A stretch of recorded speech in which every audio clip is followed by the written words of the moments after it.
पण सगळ्यात महत्वाचं काय ही परिस्थिती बदलवायची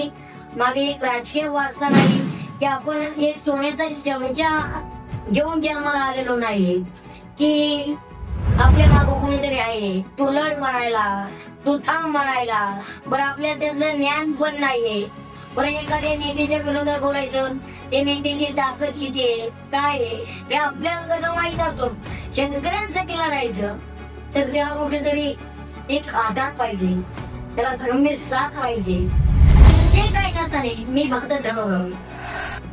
की लढाईचं ते फक्त शेतकऱ्यांसाठी आधार बनेल ते जनता बनेल आणि मग मी ठरवल्याच्या नंतर मी शेतकऱ्यांसाठी बोललो नंतर मला नेत्यांच्या विरोधातही जावं लागलं बोलावं लागलं आणि अजून काही मी बोललो मला त्याचा फरक नाही पडत मला कायम धमकी असतात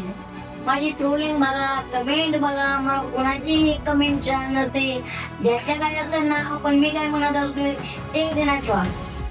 1000 कमेंट आले ना तरी मला एक पॉझिटिव्ह कमेंट आले ना त्या 1000पेक्षा मला एक कमेंट महत्वाची असते मी दर आठवड्याला काहीतरी संकट राहतो म्हणजे मध्यंतरी अनेक नेत्यांचे प्रकरण झाले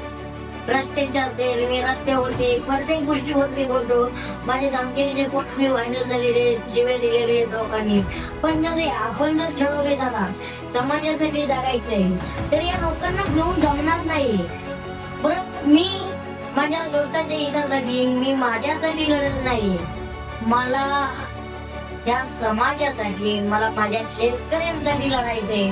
आणि यासाठी जर मला कुणासाठी मला कोण म्हणत असेल तुला मारू